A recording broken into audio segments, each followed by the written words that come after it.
नमस्कार। आज की बात में आपका स्वागत है। पूरी दुनिया में प्रयागराज की अद्भुत तस्वीरों की चर्चा हो रही है, महाकुंभ की बात हो रही है। 29 दिन में 45 करोड़ से ज्यादा श्रद्धालु संगम में डुबकी लगा चुके हैं। ये चमत्कार से कम नहीं है। अभी 15 दिन बाकी हैं। करोड़ों श्रद्धालु अभी भी रास्तों में फंसे हैं, अपनी बारी का इंतजार कर रहे हैं। प्रयागराज आने वाले हाईवेज पर कई कई किलोमीटर लंबा जाम लगा है। कल माघी पूर्णिमा है, अमृत स्नान है। करोड़ों लोग प्रयागराज पहुंच चुके हैं। इसलिए योगी आदित्यनाथ की सरकार का पूरा फोकस कल होने वाले अमृत स्नान पर है। योगी ने सभी बड़े अफसरों को फील्ड में उतार दिया है। आसपास के राज्यों के मुख्यमंत्रियों से बात की है। इसके बाद हालात में थोड़ा सुधार हुआ है। मध्य प्रदेश में चित्रकूट, रीवा, कटनी और सतना के तरफ से आ रहे भक्तों को रास्ते में रोककर उनके लिए खाने पीने का इंतजाम किया गया। हाईवेज पर लगे जाम को खत्म किया गया। अब मध्य प्रदेश की तरफ से आ रहा ट्रैफिक स्मूथ है। लेकिन पश्चिम बंगाल, असम, उड़ीसा और बिहार से जो श्रद्धालु आ रहे हैं, उन्हें काफी दिक्कतों का सामना करना पड़ रहा है। श्रद्धालु लाखों की संख्या में हैं, रास्तों में फंसे हैं। रेलवे ने भक्तों की भीड़ को देखते हुए कल 334 स्पेशल ट्रेन चलाई और आज 164 ट्रेन चलाई, जिससे करीब 25 लाख श्रद्धालुओं को अपने गंतव्य भेजा जा सका। लेकिन हालात फिर भी पूरी तरह नहीं सुधरे हैं। श्रद्धालुओं की संख्या इतनी ज्यादा है, जोश इतना अधिक है कि सारे इंतजामात कम पड़ रहे हैं। हालांकि महाकुंभ की व्यवस्थाओं में लगे अफसरों का दावा है कि कुंभ क्षेत्र में स्थिति पूरी तरह काबू में है। आने जाने के सारे रास्ते खुले हैं। प्रयागराज शहर में कहीं जाम की स्थिति नहीं है। भक्तों के आने जाने का बेहतर प्रबंध है। लेकिन ग्राउंड रियलिटी क्या है? अफसरों के दावों में कितनी सच्चाई है? मेला क्षेत्र के हालात वाकई में कैसे हैं? बिहार से आने वाली ट्रेन का क्या हाल है? यह सब आपको दिखाऊंगा और आपको यह भी बताऊंगा कि आज अखिलेश यादव ने योगी आदित्यनाथ पर फिर कैसे हमला किया और योगी ने अखिलेश को कैसे सनातन विरोधी करार दिया। लेकिन सबसे पहले महाकुंभ की आज की तस्वीरें देखिए। इन तस्वीरों से आपको श्रद्धालुओं के उत्साह, उनके जोश, उनकी ललक और उनके श्रद्धा का अंदाजा होगा। ड्रोन कैमरे से ली गई महाकुंभ की तस्वीरें आज की हैं। संगम नगरी में जहां तक नजर जाती है, वहां तक सिर्फ श्रद्धालुओं के सिर ही सिर दिखाई दे रहे हैं। इस वक्त 2 करोड़ से ज्यादा श्रद्धालु प्रयागराज पहुंच चुके हैं। आज 1 करोड़ 34 लाख श्रद्धालुओं ने संगम में डुबकी लगाई। भक्तों की संख्या को देखते हुए प्रशासन ने मेला के प्रबंध में कुछ बदलाव किए हैं। पहले घाटों तक जाने के लिए जो बैरिकेडिंग की गई थी, उसे हटा दिया गया है। रास्तों को और ज्यादा चौड़ा कर दिया गया है। घाटों तक जाने आने के लिए जो रास्ते बने हैं, उन्हें अलग अलग कर दिया गया है। आने वाले रास्ते अलग, जाने वाले अलग, जिससे ज्यादा से ज्यादा लोग संगम तक पहुंच सकें और आसानी से वापस लौट सकें। इसके अलावा अब तक श्रद्धालुओं से लगातार अपील की जा रही है कि डुबकी लगाने के बाद वो घाट के आसपास न रुकें। रास्ते बताने के लिए पुलिस कर्मियों को तैनात किया गया है। वॉलंटियर्स भी मैदान में हैं। सीआरपीएफ और आरपीएफ के जवानों को भी श्रद्धालुओं की मदद करने के लिए और क्राउड मैनेजमेंट के काम में लगा दिया गया है। इसका असर यह हुआ कि मेला क्षेत्र में भीड़ तो बहुत ज्यादा है, लेकिन कंजेशन नहीं है। भक्तों की भीड़ लगातार मूव कर रही है।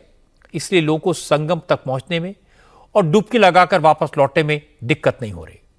हालांकि श्रद्धालुओं को काफी पैदल चलना पड़ रहा है, लेकिन प्रशासन का कहना है कि मेला क्षेत्र के 5 किलोमीटर के दायरे में गाड़ियों के मूवमेंट पर पाबंदी लगा दी गई है और ऐसा करना इसलिए जरूरी है ताकि पैदल आने वाले करोड़ों भक्तों को दिक्कत ना हो। प्रयागराज में खास तौर पर संगम क्षेत्र में तो हालात ठीक है। जो श्रद्धालु प्रयागराज पहुंच गए हैं, उन्हें संगम में डुबकी लगाने में कोई दिक्कत नहीं हो रही। लेकिन करोड़ों लोग रास्ते में हैं, जगह जगह फंसे हैं और यह मुसीबत बहुत बड़ी है। आज सबसे ज्यादा हैरान करने वाली तस्वीरें बिहार से आई। बिहार के पटना, मुजफ्फरपुर, समस्तीपुर, दरभंगा, गया, नालंदा, नवादा, रोहतास, कटिहार, बेगूसराय और आरा जैसे जिलों में श्रद्धालुओं की भारी भीड़ दिखाई दी। बिहार के अलावा असम, बंगाल, झारखंड और उड़ीसा की तरफ से आने वाले श्रद्धालुओं की भी भारी भीड़ है और इसकी वजह से ट्रेन में मारामारी हो रही है। ये जो तस्वीर आप देख रहे हैं ये पटना रेलवे स्टेशन की हैं। पटना से प्रयागराज की तरफ आने वाली जितनी भी ट्रेन हैं उन सब का हाल ऐसा ही है।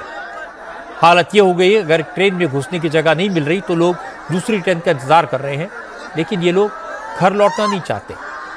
बिना रिजर्वेशन के जनरल कोच का टिकट लेकर हजारों लोग प्रयागराज पहुंचना चाहते हैं। श्रद्धालुओं की संख्या लाखों में है और ट्रेन में इतनी जगह नहीं है, इसलिए वो लोग स्टेशन पर अगली ट्रेन की प्रतीक्षा में बैठ जाते हैं। इससे और दिक्कत पैदा हो रही है।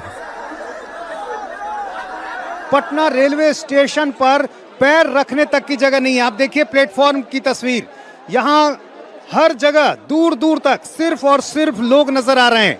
पूरा स्टेशन जो है लोगों से भरा हुआ, और यहाँ देखिए प्लेटफॉर्म की क्या स्थिति है। आप लोग आ गई हैं स्नान करके? ना जा रही हैं? जा रहा छी। कहाँ जाना है आप लोग को? प्रयागराज। प्रयागराज कैसे जाएंगी? मालूम नहीं, उड़ीसा से आए हैं हम लोग। उड़ीसा से आई हैं जी, झारसुगुड़ा। तो इतनी भीड़ में हिम्मत है चढ़ने की? नहीं तो है, पर जाएंगे, बाबा की कृपा है। क्यों ऐसा लगता है जाना चाहिए? लाखों करोड़ों लोग जा रहे हैं तो हम क्यों नहीं जाएंगे? अब देखिए जब ट्रेन आ गई है तो किस तरह की भीड़ है। कहाँ जाना चाह रही है? प्रयागराज, हाँ, महाकुंभ। कहाँ से आ रही है? सिलीगुड़ी से। सिलीगुड़ी से। सिलीगुड़ी से यहाँ आई है? हाँ। भीड़ तो बहुत ज्यादा है। बहुत ज्यादा भीड़ है, देखिए कैसे चढ़े। आपको कहाँ जाना है? हमको प्रयाग। परिवार के साथ हैं? हाँ, या 4 जन है। कितने लोग हैं साथ में? 4 आदमी है। इतनी भीड़ में कैसे चढ़ेंगी? अब कैसे, तो भगवान चढ़ाएगा। इतनी भीड़ में कैसे चढ़ेंगी? कैसे चढ़िए जाएंगे ना, 4 ट्रेन छोड़े हैं कटिहार से। इतनी भीड़ में क्यों जाना चाह रहे हैं? जा रहे हैं, नहीं तो रुकेंगे, क्या करेंगे? जैसे कि भगवान पार लगाते हैं। प्रयागराज जाना है। प्रयागराज कैसे जाएंगी? अब ट्रेन कोई मिलेगा तो जाएंगे। दूर दूर से लोग आए हैं, स्टेशन पर इंतजार कर रहे हैं। सबको भगवान पर पूरा भरोसा है कि वो उन्हें महाकुंभ तक जरूर पहुंचाएंगे। पटना से प्रयागराज के रूट पर हर रोज 20 से ज्यादा ट्रेन चलती हैं। इस वक्त कई स्पेशल ट्रेन चलाई जा रही हैं, लेकिन भीड़ इतनी ज्यादा है कि लोगों को टिकट लेने के बावजूद ट्रेन में घुसना मुश्किल हो रहा है। जो रेलगाड़ियां पीछे से आ रही हैं उनमें पहले से लोग भरे हुए हैं, सीटें फुल हैं, खड़े होने की जगह नहीं है, फिर भी लोग किसी तरह ट्रेन में चढ़ने की कोशिश करते हैं। हालत यह है कि स्लीपर क्लास या फिर ऐसी बोगी में भी जिनके रिजर्व टिकट है वो भी ट्रेन में नहीं चढ़ पाए, क्योंकि लोगों ने अंदर से कोच का गेट बंद किया हुआ था। ब्रह्मपुत्र एक्सप्रेस में तो लोगों ने गेट का शीशा तोड़ दिया ताकि दरवाजा खोलकर अंदर घुस पाए। अंदर जो लोग हैं, चूंकि भीड़ पहले ही से बहुत ज्यादा है, लोगों ने अंदर से दरवाजा बंद कर दिया। ये देखिए दरवाजे का शीशा लोगों ने तोड़ दिया। अब जो लोग अंदर हैं वो अंदर भीड़ होने की बात कह रहे हैं, जो लोग बाहर हैं वो अपनी बात रख रहे हैं कि उन्हें गेट खोला जाए। डब्बा कोई खोल ही नहीं रहा। अब ये देखिए बाथरूम से जो टॉयलेट वाला हिस्सा होता है, इसमें लोग हैं अंदर।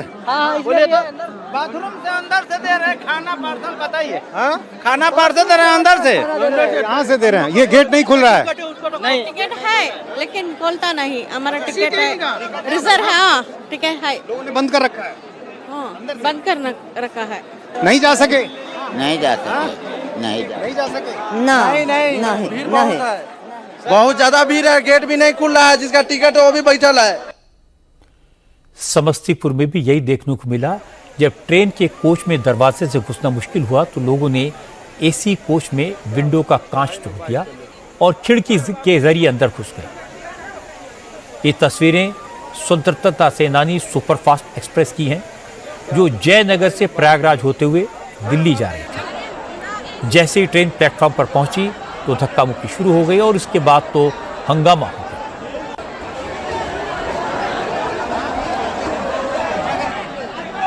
गया स्टेशन पर भी यही हालात थे।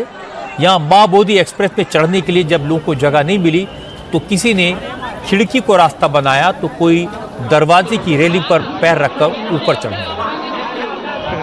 बिहार के स्टेशन पर क्राउड मैनेजमेंट के लिए जीआरपी और रेलवे पुलिस के अलावा आरपीएफ की तैनाती की गई है, लेकिन भीड़ का प्रेशर इतना ज्यादा है कि पुलिस वाले हेल्पलेस हैं, कुछ कर नहीं पा रहे। बिहार के अलग अलग शहरों से, वहां के रेलवे स्टेशन से आज जो तस्वीरें आई उनमें हर जगह लोग परेशान दिखे। किसी की ट्रेन छूट रही है, किसी का परिवार बिछड़ गया। मुजफ्फरपुर में नेपाल से आए ग्रुप के आधे लोग बिछड़ गए क्योंकि आधे लोग ट्रेन में चढ़ गए और आधे रह गए। ये लोग गोंदिया एक्सप्रेस से प्रयागराज जाना चाहते थे। 3 महीने पहले रिजर्वेशन भी कराया था, लेकिन ट्रेन छूट जाने से मायूस हुए और परेशान भी, क्योंकि अब इनके सामने प्रयागराज पहुंचने से ज्यादा बड़ी मुश्किल अपने परिवार के बाकी लोगों की तलाश करना है। हम नेपाल से आए हैं, वहाँ काठमांडू साइड से आए हुए हैं। काठमांडू से जी। कहाँ जाना था? हमको जाना है प्रयागराज जाना है। क्या लोग से थे आप? हम आदमी 30 आदमी है। 30 आदमी में यहाँ देखिए 14 आदमी, 14 आदमी जिसको रिजर्वेशन, हम लोग रिजर्वेशन। कैसे छूटा ट्रेन? कैसे छूटा ट्रेन में इतना भीड़ है कि पूरा मतलब भीड़ घुसने नहीं दे रहा है। लगभग 14 आदमी चढ़ गया है, 30 आदमी है हम लोग, और लोग यहाँ पर है और लोग चला उन लोग का मोबाइल वगैरह है कि नहीं? नहीं, किसी के पास है, किसी के पास है, लेकिन हमारा पास नंबर है ये नहीं है। हमारा पास नंबर है ये नहीं है। हम कैसे फोन करें, कैसे संपर्क करें से उसके पास हम पहुंचे? नहीं चढ़ पाए लोग, नहीं पब्लिक चढ़ने दिया, बड़ा भीड़ था। बहुत भीड़ था। कहाँ जा रहे थे हम लोग? प्रयागराज। चारों तरफ एक ही शब्द सुनने को मिलता है, प्रयागराज। सब प्रयागराज जाना चाहते हैं, कुंभ में डुबकी लगाना चाहते हैं और देश भर के तमाम राज्यों से लोगों का प्रयागराज पहुंचना जारी है। कई लोग संगम में स्नान करके वापस भी लौट रहे हैं, इसलिए प्रयागराज में रेलवे के बड़े बड़े अधिकारी क्राउड मैनेजमेंट के काम में लगे हुए हैं। Prayagraj junction, Naini station, Chheoki station, Subedarganj और प्रयाग स्टेशन पर लगातार अलग अलग डायरेक्शन की ट्रेन को ऑपरेट किया जा रहा है और भीड़ को कंट्रोल करने के लिए रूट डाइवर्जन भी किया जा रहा है ताकि किसी जगह पर भीड़ इकट्ठा ना हो। कल प्रयागराज से 334 ट्रेन चलाई गई थी, जिसमें 14 लाख से ज्यादा यात्रियों ने सफर किया। आज सुबह से दोपहर तक 150 से ज्यादा ट्रेन रवाना की जा चुकी हैं, जिसमें 8.5 लाख से ज्यादा पैसेंजर्स ने यात्रा की। जो हाल रेलवे स्टेशन का है, उससे ज्यादा बुरा हाल नेशनल हाईवेज का है, क्योंकि लोगों को ट्रेन पे रिजर्वेशन नहीं मिल रहा है। इसलिए करोड़ों लोग अपनी गाड़ियों से, बसों से महाकुंभ में पहुंचने की कोशिश कर रहे हैं। आपको जानकर अचरज होगा कि पिछले 24 घंटों में 2 लाख से ज्यादा गाड़ियां और बसें प्रयागराज पहुंची हैं। जौनपुर की तरफ से 1500 गाड़ियां हर घंटे प्रयागराज की तरफ बढ़ रही हैं। रीवा की तरफ से हर घंटे 2000 से ज्यादा कारें महाकुंभ के लिए पहुंच रही हैं। इसी तरह बनारस से, चित्रकूट की से हजारों गाड़ियां हर घंटे प्रयागराज का बॉर्डर पार कर रही हैं। इस वजह से प्रयागराज की तरफ जाने वाले हर हाईवे पर भयंकर भीड़ है, जाम की स्थिति है। लेकिन योगी आदित्यनाथ ने आसपास के राज्यों की सरकारों से बात की है, ट्रैफिक को कंट्रोल करने, बीच बीच में हॉल्ट बनाने और जाम में फंसे श्रद्धालुओं के लिए खाने पीने का इंतजाम करने का निवेदन किया है। इसका असर दिखाई दिया। मध्य प्रदेश के मुख्यमंत्री मोहन यादव ने उत्तर प्रदेश की सीमा के आसपास के जिलों के अफसरों को निर्देश दिया और कुछ ही घंटों में हालात सुधरने लगे। कल मैंने आपको रीवा से प्रयागराज जाने वाले हाईवे की तस्वीरें दिखाई थी, जहां कई कई किलोमीटर लंबा जाम लगा था, लेकिन अब वहां सिचुएशन पूरी तरह कंट्रोल में है, कहीं पर लंबा जाम नहीं है। मध्य प्रदेश, महाराष्ट्र, गुजरात जैसे राज्यों से जो लोग रीवा होते हुए प्रयागराज पहुंच रहे हैं, उन्हें आज कल जैसे ट्रैफिक जाम का सामना नहीं करना पड़ा। आज स्थिति बिल्कुल सामान्य है और स्थिति पूरी तरह से कंट्रोल है। लगातार पुलिस ड्यूटी कर रही है और वाहनों को निकाल रही है, तो काफी हद तक क्राउड नियंत्रण में है, कोई दिक्कत नहीं आ रही। सारे जो वाहन है सुचारू रूप से चल रहे हैं और अपने निर्धारित समय से ही जा रहे हैं। मैम की उत्तर प्रदेश से चूंकि वहां पर ज्यादा ट्रैफिक लग रहा था, इसलिए आप लोगों को होल्ड करना पड़ रहा था, यही वजह थी लंबा जाम है। अब चूंकि उत्तर प्रदेश में वहां स्थिति नहीं है, इसलिए आराम से क्लियरेंस हो रहा है। हाँ, अब बहुत ज्यादा तो वहाँ का अपन क्लियर नहीं दे पा रहे हैं कि वहाँ क्या स्थिति है, क्योंकि वाहन अपने रफ्तार से जा रहे हैं, तो ऐसा माना जा रहा है कि उधर की स्थिति कंट्रोल है, तभी यहाँ से ट्रैफिक खुल गया है। हाँ, अदरवाइज ट्रैफिक खुलना मुश्किल था। यही हाल आज प्रयागराज लखनऊ हाईवे का था। लखनऊ से प्रयागराज जाने वाले रास्ते पर भी आज गाड़ियां तो दिखी, कहीं कहीं जाम भी दिखा, लेकिन जैसी तस्वीरें कल आई थी आज वैसा नहीं हुआ। रायबरेली के पास कुछ देर के लोगों को रुकना पड़ रहा है, क्योंकि इस रूट पर सिर्फ लखनऊ ही नहीं, दिल्ली, नोएडा और वेस्टर्न यूपी का ट्रैफिक भी है। लेकिन पुलिस पूरी तरह एक्टिव है और गाड़ियां लगातार मूव कर रही हैं। क्योंकि यूपी और एमपी के कई शहरों में पिछले 3 दिन से कई जगह पर ट्रैफिक जाम हुआ। हाईवेज पर 30 किलोमीटर लंबा जाम लगा, लेकिन अब हालात सुधर गए हैं। हालांकि बिहार से जो लोग सड़क के रास्ते प्रयागराज जा रहे हैं, उन्हें अभी भी ट्रैफिक कंजेशन का सामना करना पड़ रहा है। बिहार के रोहतास से प्रयागराज की तरफ जाने वाले नेशनल हाईवे पर आज करीब 35 किलोमीटर लंबा जाम लग गया। क्योंकि रोहतास यूपी बॉर्डर के बिल्कुल करीब है और यूपी में पिछले 2 दिन से कई जगह गाड़ियों की एंट्री रोकी गई थी, इसलिए उसका असर रोहतास में नजर आया। हालांकि पुलिस और प्रशासन की तरफ से लगातार कोशिश की जा रही है, लेकिन उसका कोई खास असर नहीं पड़ा। कई लोग 8-8 घंटे से जाम में फंसे हैं। प्रयागराज में एंट्री के जितने रूट हैं, उसमें इस वक्त सबसे ज्यादा भीड़ पूरब से आने वाले रूट पर है। वाराणसी से प्रयागराज जाने वाले हाईवे पर भी गाड़ियों की लंबी लंबी लाइनें लगी हुई हैं। हालांकि रात की बात यह कि इस रूट पर कहीं बहुत लंबा जाम नहीं है। वाराणसी रूट से प्रयागराज के एंट्री पॉइंट पर पुलिस के साथ साथ रैपिड एक्शन फोर्स के जवानों को भी तैनात किया गया है। सर्किल ऑफिसर लेवल के अधिकारी खुद ग्राउंड पर मौजूद हैं और ट्रैफिक को मैनेज कर रहे हैं। जो गाड़ियां वाराणसी से प्रयागराज पहुंच रही हैं, उन्हें सीधे सरकार की तरफ से बनाई गई पार्किंग में भेजा जा रहा है। पुलिस का कहना है कि कुछ देर के लिए सिर्फ इसलिए ट्रैफिक जाम हो रहा है क्योंकि पार्किंग के खाली होने का इंतजार किया जाता है, लेकिन जैसे ही पार्किंग में स्पेस बनता है तो गाड़ियों को छोड़ दिया जाता है। जो गाड़ियां हैं ये इनकी पार्किंग जो निर्धारित की गई है, वो पार्किंग एकदम संगम घाट के किनारे सभी पार्किंग स्थित है, जो वॉकिंग डिस्टेंस पे है। तो गाड़ियों को उनको नज़दीक से नज़दीक स्थान पर भेजा जा रहा है, जिसकी वजह से थोड़ी डिले हो जाती है। जाम की स्थिति एज सच नहीं है, कोई चेकिंग में और फ्रिस्किंग में और गाड़ियों को उनके वाहन के पार्किंग स्थल पे भेजने में जो थोड़ा समय लगता है, उसकी वजह से थोड़ा सा आपको लग रहा होगा कि ऐसा जाम लग रहा है। प्रयागराज के सारे एंट्री पॉइंट्स पर कल के मुकाबले आज भीड़ कम दिखाई दी। शहर के अंदर भी पुलिस और प्रशासन की मेहनत का नतीजा दिखाई दिया। ड्रोन कैमरे से जो तस्वीर ली गई, उसमें साफ साफ दिखाई दे रहा है कि आज प्रयागराज के कई चौक चौराहों पर ट्रैफिक का प्रेशर कम था, लेकिन कुछ कुछ एरियाज ऐसे थे जहां आज भी ज़बरदस्त भीड़ है।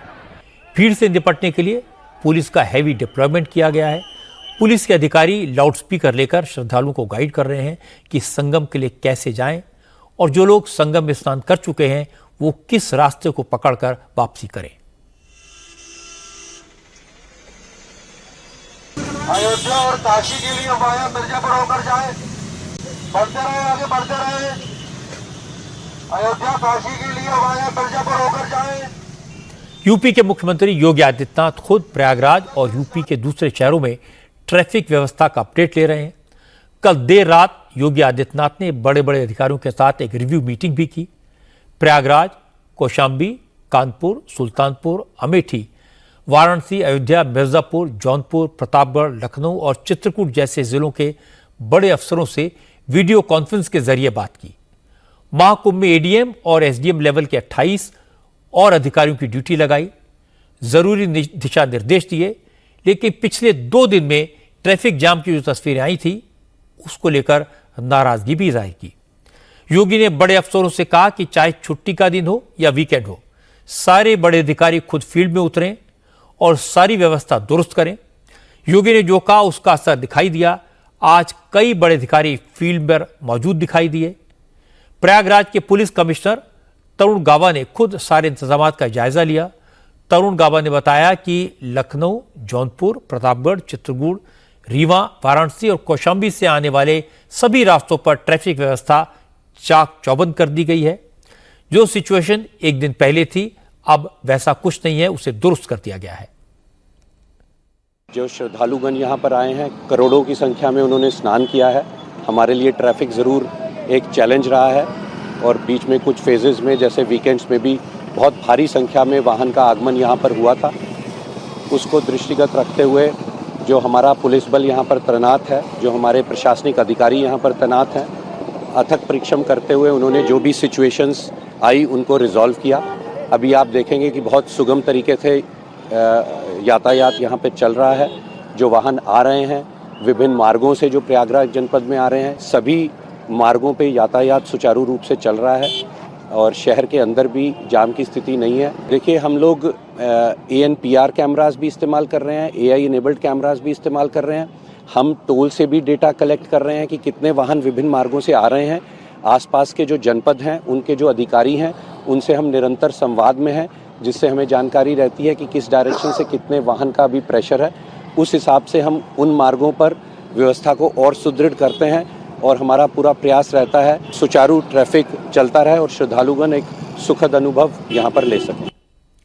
कल माघी पूर्णिमा का स्नान है और इस अवसर पर कल महाकुंभ में श्रद्धालुओं की भीड़ बढ़ने की बहुत संभावना है। संगम पर भी कल हर रोज के मुकाबले ज्यादा लोग गंगा स्नान करेंगे, इसलिए कल के लिए प्रशासन ने अलग से तैयारियां की हैं। पूरे मेला क्षेत्र को हर स्नान पर्व की तरह नो व्हीकल जोन घोषित कर दिया गया है। बाहर से आने वाली गाड़ियों को शहर में घुसने देने के बजाय पार्किंग में भेजा जा रहा है। इसलिए जो श्रद्धालु प्रयागराज में संगम स्नान के लिए पहुंचे हुए हैं या फिर लौट रहे हैं, उन्हें काफी दिक्कत का सामना करना पड़ रहा है और कई कई किलोमीटर पैदल चलना पड़ रहा है। उससे कुछ लोग नाराज भी हैं, लेकिन तमाम लोग ऐसे भी हैं जिनके चेहरे पर कोई शिकन नहीं है। पैसा बहुत ज्यादा परेशान हो गए हम तो, कन्वेंस की बहुत ज्यादा दिक्कत है। और स्नान कैसे हुए आपको वहाँ से यहाँ तक? भी चलना तो बहुत ज्यादा पड़ा। हाँ, बहुत ज्यादा चलना पड़ा। इंटरेस्ट खत्म हो गया था फिर घूमने का। बहुत ज्यादा चलना पड़ा खड़े पे, यानी कि बच्चों को चलने का भी डर लग रहा है कि आगे पीछे हो जा रहे हैं बच्चे, दिक्कत हो रही है बहुत ज्यादा। आने जाने के लिए बहुत कष्ट हो रहा है, कोई भी व्यवस्था है नहीं, ना बाइक की व्यवस्था है ना स्कूटी की व्यवस्था है। आदमी को बहुत पैदल चलना पड़ रहा है। मेरे ख्याल से ये कम से कम 20 किलोमीटर पैदल, 15 से 20 किलोमीटर का रन है। जो आदमी बुजुर्ग हैं, बच्चे हैं, नहीं चल पा रहे हैं, बच्चों की तबीयत खराब हो जाए उसके लिए कोई व्यवस्था नहीं है, मेडिकल में भर्ती कर दो। ये मेरी समझ से तो व्यवस्था भंग है। समस्या ये है कि जिस दिन VIP आते हैं बोट ये सब बंद कर देते हैं और उसके बाद ऑर्डर भी नहीं देते कि बोट खुले या ना खुले, क्या हुए। अब हम लोग जैसे दूर दूर से यात्री आ रहे हैं, दूर दूर से आ रहे हैं, सब चाहते हैं कि हम बोट में बैठे त्रिवेणी में जाएं, लेकिन वो चीज़ नहीं मिली बिल्कुल भी। नहीं, व्यवस्था तो अच्छी हुई है, लेकिन लोग काफ़ी ज़्यादा आ रहे हैं इसलिए थोड़ा सा दिक्कत हो रही है। लेकिन फिर भी हम लोग बहुत अच्छे से स्नान किए हैं। मैं रामबाग उतरे थे, बिलीव कीजिएगा कि स्टेशन से बाहर तक निकलने में कोई दिक्कत नहीं हुई कि हर गेट पर, हर फ्लाईओवर पर एक एक गार्ड था कि इसके आगे नहीं आ सकते, आपको यहीं जाना है। Very much clear. बाइक की सवारी लेने के लिए कितने रुपए आप? 500 रुपया 600 रुपया मांग रहे हैं लोग झूसी के लिए, झूसी स्टेशन जाने के लिए। आप कहाँ से आए, क्या नाम है आपका? हम बिहार से हैं। कितनी अंदर भीड़ है और कितना अद्भुत दर्शन हुआ? बहुत ज्यादा भीड़ है, बहुत ज्यादा। हमको रामबाग स्टेशन जाना है, किधर से आए? यहाँ से सीधा जाइए और करीबन 5 किलोमीटर के बाद आपको मिल जाएगा रास्ता। स्नान करके आ गए? आ गए, स्नान करके आ गए। कितना अद्भुत स्नान हुआ? बहुत भीड़ है, अच्छा लगा। बहुत काफी भीड़ है, बहुत काफी भीड़ है। सुचारू रूप से चल रहे हैं? रास्ता चल रहा है। भीड़ होने के बावजूद भी रास्ता चल रहा है। भीड़ तो है, लोग परेशानी को समझते भी हैं, लेकिन उन्हें माघी पूर्णिमा के स्नान में जो आनंद मिलेगा, जो पुण्य मिलेगा, वो शायद पहले कभी ना मिला हो। महाकुंभ के लिए प्रशासन ने हर तरह की तैयारियां की हैं और क्राउड मैनेज करने के लिए बड़े बड़े अफसर कंट्रोल रूम में डटे हुए हैं। कहाँ ज़्यादा भीड़ है, कहाँ ट्रैफिक का दबाव है, सब कुछ लगातार मॉनिटर किया जा रहा है। महाकुंभ के DIG वैभव कृष्णा ने कहा कि कल का दिन उनके लिए डबल चैलेंज का है, क्योंकि एक तो माघी पूर्णिमा का स्नान है, उसके लिए तमाम श्रद्धालु आ रहे हैं, और दूसरी बात यह कि माघी पूर्णिमा के स्नान के साथ ही तमाम कल्पवासी कल मेला क्षेत्र से लौटना शुरू हो जाएंगे। इसीलिए पुलिस का प्रयास है कि मेले में आने वाले और जाने वाले श्रद्धालु आमने सामने ना आए, सब कुछ सुचारू रूप से हो जाए। हालांकि महाकुंभ में श्रद्धालुओं की भारी संख्या के सामने इंतजामात नाकाफी साबित हो रहे हैं। ट्रैफिक जाम सबसे बड़ी प्रॉब्लम है और विपक्ष के नेता इसे मुद्दा बना रहे हैं। अखिलेश यादव महाकुंभ के बहाने योगी आदित्यनाथ पर निशाना साध रहे हैं। आज पार्लियामेंट में बजट पर चर्चा के दौरान भी अखिलेश यादव ने महाकुंभ की बात की। उन्होंने कहा जो लोग ट्रैफिक मैनेज नहीं कर पा रहे वो डिजिटल इंडिया और विकसित भारत की बात किस मुंह से करते हैं। महाकुंभ जो 144 साल बाद एक झूठा प्रचार किया गया, और ये पहली बार हुआ होगा ऐसा कि लोग 300 किलोमीटर के जाम में फंस गए। वो तस्वीर न केवल हम लोगों को दुख पहुंचाती है बल्कि तमाम वो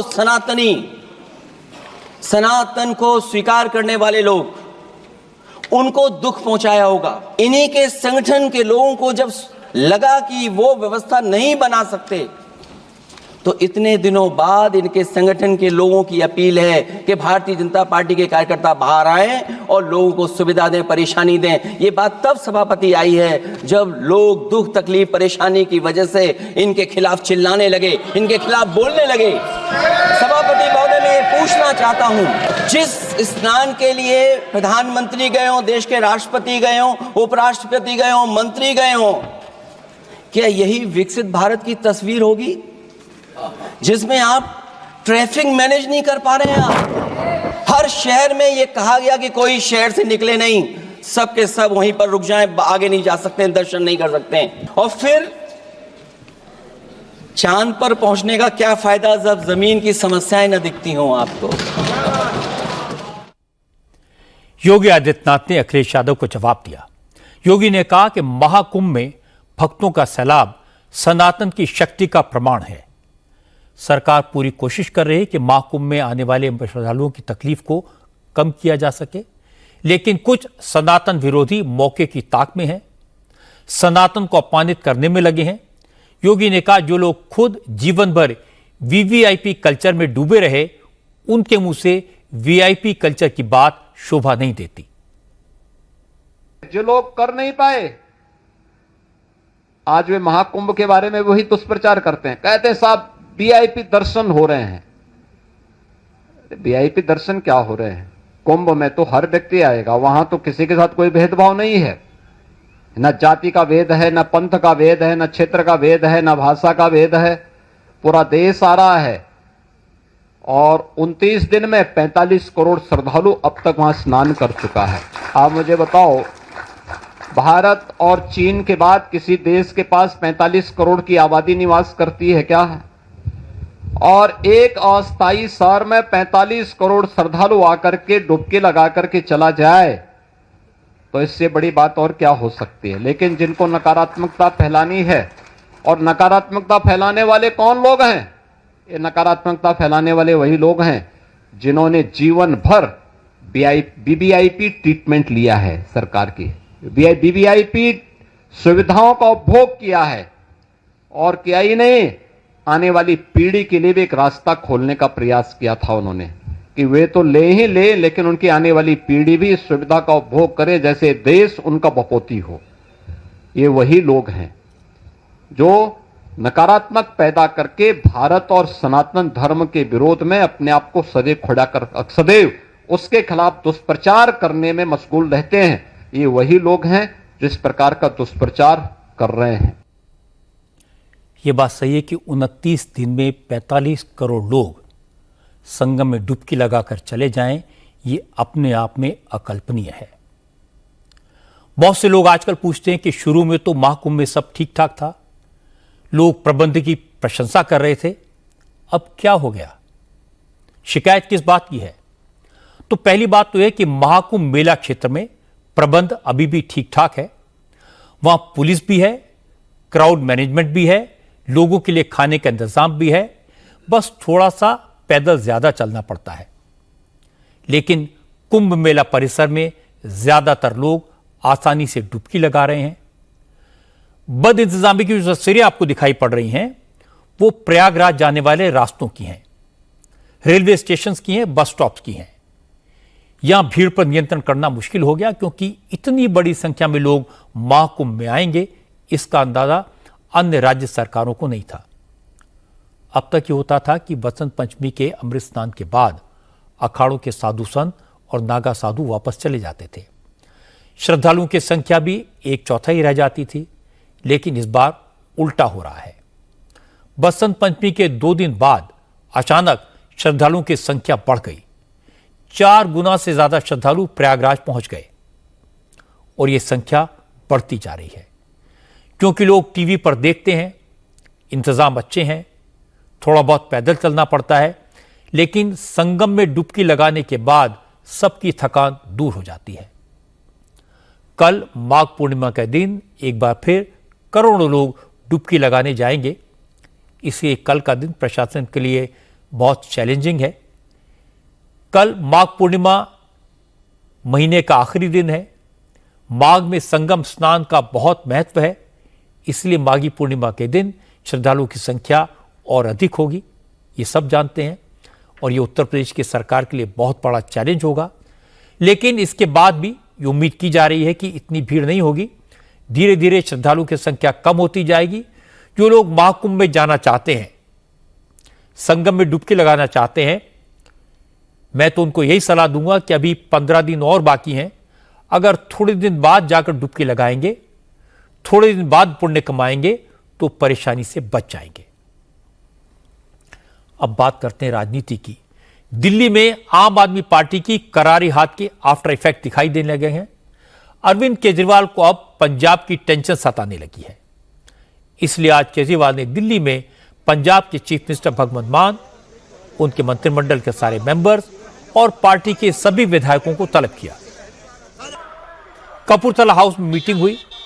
मीटिंग में अरविंद केजरीवाल और भगवंत मान के अलावा मनीष सिसोदिया, आम आदमी पार्टी के संगठन महामंत्री संदीप पाठक और उनकी पूरी टीम मौजूद थी। करीब 45 मिनट की मीटिंग में केजरीवाल ने पंजाब के नेताओं को एड्रेस किया, लेकिन यह मीटिंग क्लोज डोर थी, मीडिया को इसमें अलाउ नहीं किया गया था। इसलिए आधिकारिक तौर पर यह जानकारी तो नहीं मिली कि केजरीवाल ने पंजाब के नेताओं से क्या कहा, लेकिन मीटिंग से पहले ही प्रताप सिंह बाजवा जैसे कांग्रेस और दूसरी पार्टियों के नेताओं ने कहना शुरू कर दिया था कि केजरीवाल अब पंजाब में नेतृत्व परिवर्तन करना चाहते हैं और ये मीटिंग भगवंत मान को हटाने की भूमिका तैयार करने के लिए बुलाई गई है। कुछ लोगों ने यह भी कहा कि केजरीवाल अब भगवंत मान को हटाकर खुद पंजाब का मुख्यमंत्री बनना चाहते हैं। हालांकि मीटिंग के बाद भगवंत मान ने कहा यह सब बेकार की बातें हैं, कांग्रेस अपने बारे में सोचे, जो तीसरी बार भी दिल्ली में खाता नहीं खोल पाई। लेकिन भगवंत मान ने यह नहीं बताया कि केजरीवाल चुनाव दिल्ली में हारे हैं तो पंजाब के नेताओं की इमरजेंसी मीटिंग बुलाने का क्या मकसद था। इस मीटिंग के लिए पंजाब कैबिनेट की बैठक को टालना पड़ा। सारे विधायक और मंत्री एक दिन के नोटिस पर दिल्ली पहुंचे। भगवंत मान ने कहा अरविंद केजरीवाल ने दिल्ली में चुनाव प्रचार में लगे पंजाब के विधायकों को धन्यवाद देने और पंजाब सरकार को गाइडलाइन देने के लिए बुलाया था। भगवंत मान ने कहा बैठक में तय हुआ कि दिल्ली के चुनाव के एक्सपीरियंस का इस्तेमाल करके पंजाब में पार्टी को और आगे बढ़ाया जाए। दिल्ली के बाद अब पंजाब को मॉडल स्टेट के तौर पर पार्टी प्रोजेक्ट करेगी। मान ने बताया कि पंजाब में उन्होंने पार्टी की सारी गारंटीज पूरी कर दी हैं। महिलाओं को हर महीने 1000 रुपए देने वाली गारंटी भी इस बजट में पूरी कर दी जाएगी। भगवंत मान ने कहा उनकी कुर्सी को कोई खतरा नहीं है, पार्टी के सारे विधायक एकजुट हैं। पाला बदलना कांग्रेस के नेताओं का कल्चर है, इसलिए कांग्रेस को आम आदमी पार्टी के बजाय अपनी चिंता करनी चाहिए। प्रताप बाजवा पिछले 2.25 साल से यही कह रहे हैं, तो उनको कहने दो, उनके पास है नहीं। उनको बोलो जी हमारे विधायकों की बात गिनती मत करो, अपने गिन लो दिल्ली में कितने हैं तीसरी बार। तो मतलब वो तो कहते रहते हैं, पहले भी कहते थे 40 आ रहे हैं, 20 आ रहे हैं, ये इनकी फितरत है, कहने दो। अभी दिल्ली की टीम का तजर्बा वो हम पंजाब में भी इस्तेमाल करेंगे। तो मिलके काम करना है। हमारी पार्टी काम के नाम पे जानी जाती है। हम किसी धर्म की या गुंडागर्दी की या ये पैसे बांटने की ये वाली राजनीति नहीं करते। यही एक तहैया किया है कि हम पंजाब को 2 साल पढ़े अभी, पंजाब को एक ऐसा मॉडल बना देंगे कि उसको पूरे देश को दिखाएंगे। भगवंत मान कह रहे हैं ऑल इज वेल, सब ठीक ठाक है, कांग्रेस अपनी फिक्र करे, लेकिन कांग्रेस के नेताओं का दावा है कि भगवंत मान की कुर्सी भी जाएगी और आम आदमी पार्टी भी टूट जाएगी। कांग्रेस के नेताओं ने तो यहां तक कहा कि आम आदमी पार्टी के 25 से ज्यादा विधायक पाला बदल सकते हैं, इसीलिए अरविंद केजरीवाल ने पैनिक बटन दबाया है, वरना 4 महीने बाद होने वाली कैबिनेट मीटिंग को रद्द करने की क्या जरूरत थी।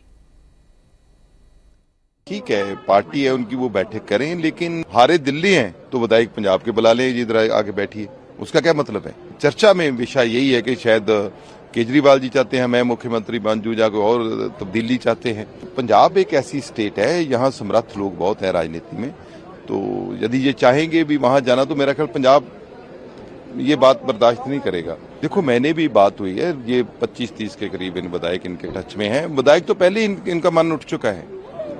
जब सीएम साहब हॉस्पिटल में थे, उनको थोड़ी प्रॉब्लम आई थी लिवर की, तो वहाँ फोर्टिस में थे, मेरा ख्याल कोई भी विधायक उनका हालचाल जानने के लिए नहीं गया था।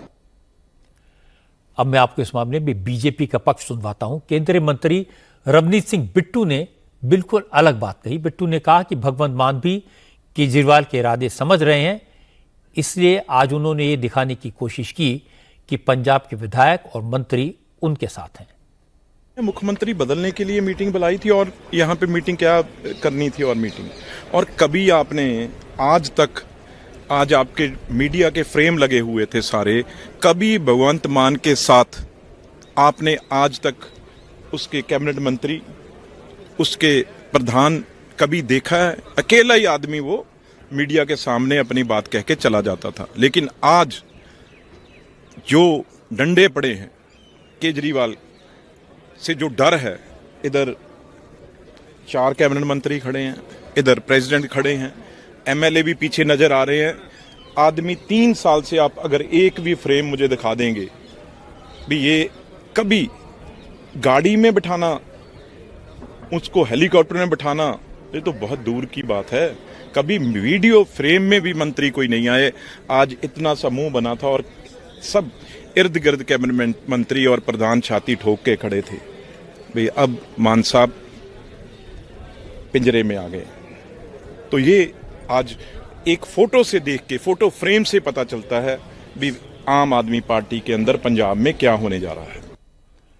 पंजाब बीजेपी के अध्यक्ष सुनील जाखड़ ने कहा, अब हालात बदल गए हैं। केजरीवाल की वो हैसियत नहीं बची है कि वो भगवंत मान को हटा पाएं, लेकिन आम आदमी पार्टी के विधायक भगवंत मान से नाराज हैं। सुनील जाखड़ ने कहा कि आम आदमी पार्टी में अंदरूनी कलह शुरू हो गई है, कल क्या होगा कोई नहीं जानता।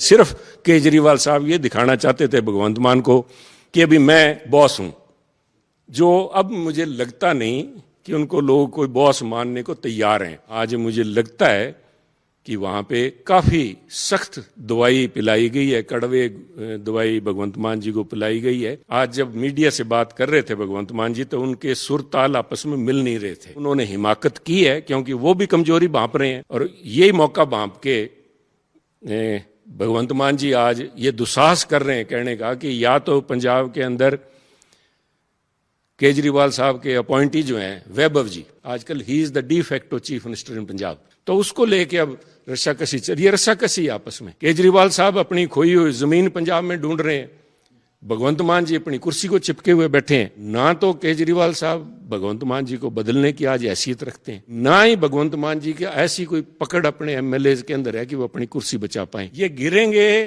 या नहीं गिरेंगे, ये बात आज पंजाब के जो एमएलए हैं आम आदमी पार्टी के, उनके ऊपर निर्भर करती है कि क्या वो किसी और को अपना नेता इकट्ठा करके मानने में, क्योंकि वहां भी धड़ेबाजी चल रही है। अभी तो आगे आगे देखिए होता है क्या। लेकिन केजरीवाल के साथ मीटिंग के बाद जब आम आदमी पार्टी के विधायक बाहर निकले तो सबने कहा पार्टी में कोई दिक्कत नहीं है, भगवंत मान को हटाने जैसी कोई बात है ही नहीं। केजरीवाल के पार्टी के विधायकों ने कहा सच तो यह है कि कांग्रेस के कई विधायक आम आदमी पार्टी में आने की कोशिश कर रहे हैं। कांग्रेस का जो हाल दिल्ली में हुआ वही हाल पंजाब में भी होगा।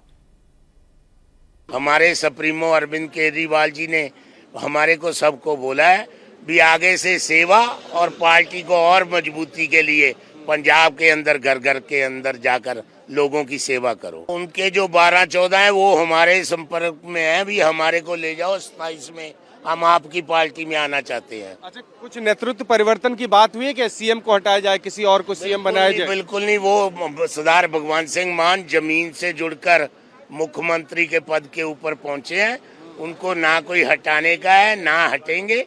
2027 में फिर दोबारा मुख्यमंत्री बनेंगे। सभी लोग एकजुट हैं, विपक्ष को और कोई काम नहीं है, कोई मुद्दा नहीं है उनके पास, उनको खाली आम आदमी पार्टी की चिंता लगी है। और जो पंजाब का विपक्ष है, मैं उनको कहना चाहती हूँ कि आप अपनी तरफ देखो कि आपके यहाँ क्या हो रहा है। अभी सबसे बड़ी देश की पार्टी है कांग्रेस पार्टी है, सबसे पुरानी पार्टी है।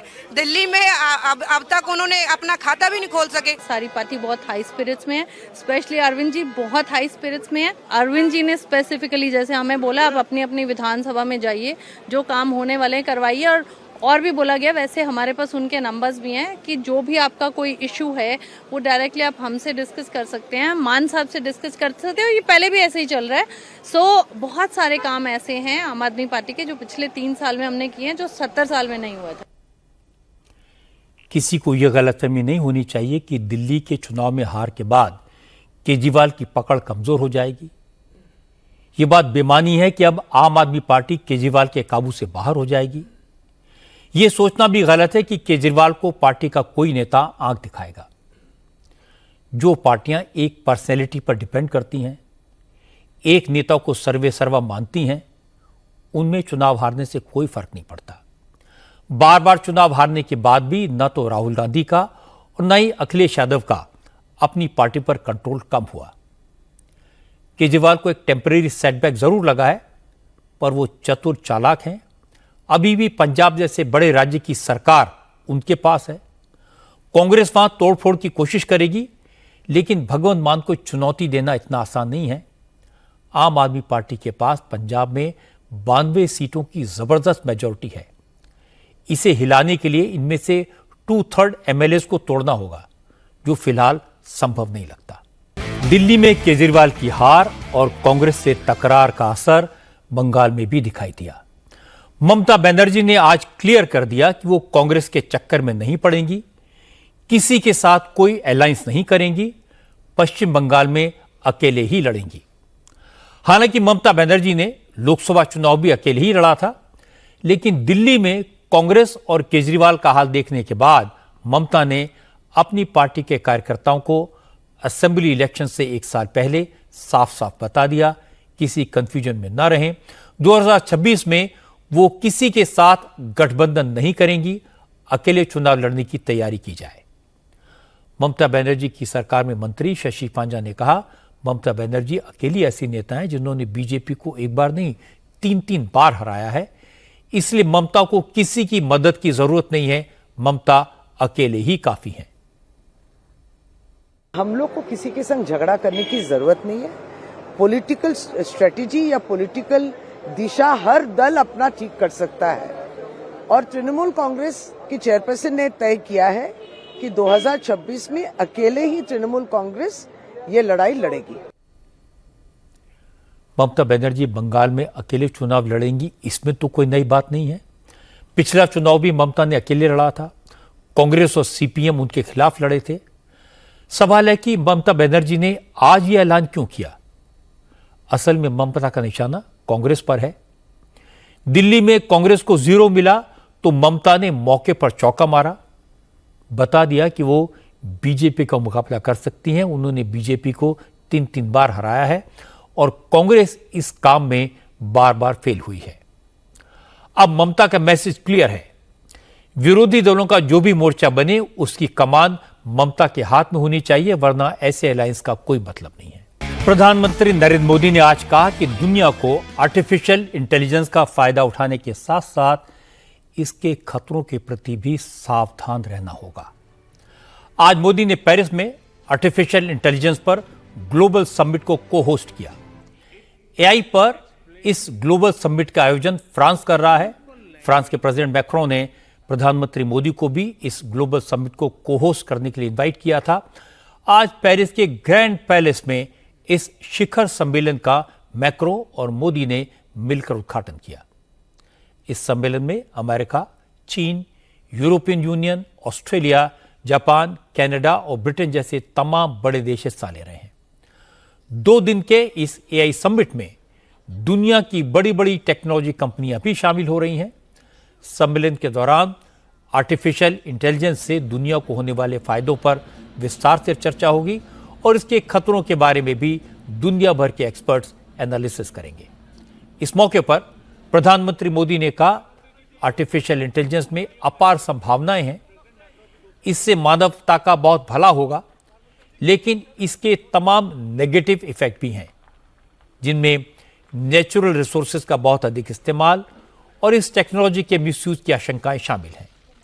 मोदी ने कहा कि एआई एक दोधारी तलवार है, इसका इस्तेमाल बहुत समझदारी से करना होगा।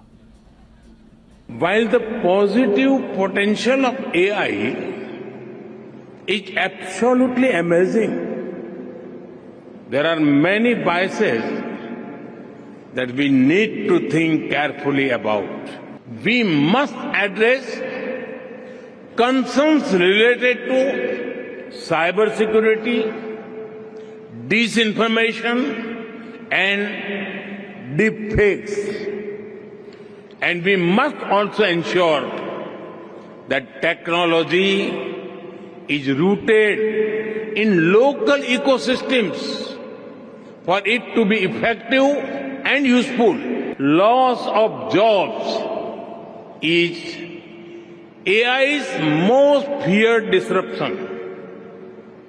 But history has shown that work does not disappear due to technology. Its nature changes and new types of jobs are created. We need to invest in skilling and reskilling our people for an AI-driven future. प्रधानमंत्री मोदी की बात सही है कि AI में अपार संभावनाएं हैं और एआई के बहुत सारे नेगेटिव इफेक्ट्स भी हैं। असल में एआई का सहारा लेकर जो डीप फेक वीडियोस बनाए जाते हैं, उनमें जाने पहचाने चेहरों का इस्तेमाल करके उनकी आवाज़ की हूबहू नकल करके लोगों को गुमराह किया जाता है, लोगों को लूटा जाता है। मैं इसका विक्टिम हूं। मुझे अपने डीप फेक वीडियोस को हटवाने के लिए कोर्ट से ऑर्डर लेना पड़ा। किसी ने मुझे डायबिटीज की दवाई बेचते दिखाया तो किसी ने इन्वेस्टमेंट सजेस्ट करते हुए झूठे वीडियोस दिखाए। जब तक ये फेक वीडियो हटाए जाते हैं तब तक लाखों लोग उन्हें देख चुके होते हैं और हर थोड़े दिन में एक कोई नया डीप फेक वीडियो सामने आ जाता है। आज ही मैंने 2 वीडियोस डिलीट करवाए हैं। असल में एआई की मदद से डीप फेक वीडियोस का इस्तेमाल पॉलिटिकल राइवल्स को बदनाम करने के लिए भी होता है, लोगों को धोखा देने के लिए किया जाता है। और यह प्रॉब्लम सिर्फ इंडिया की नहीं है, दुनिया के हर देश की है। इसीलिए पेरिस में इस पर गहन चर्चा हो रही है और मुझे विश्वास है बहुत जल्द इसका कोई ना कोई सॉल्यूशन सामने आएगा।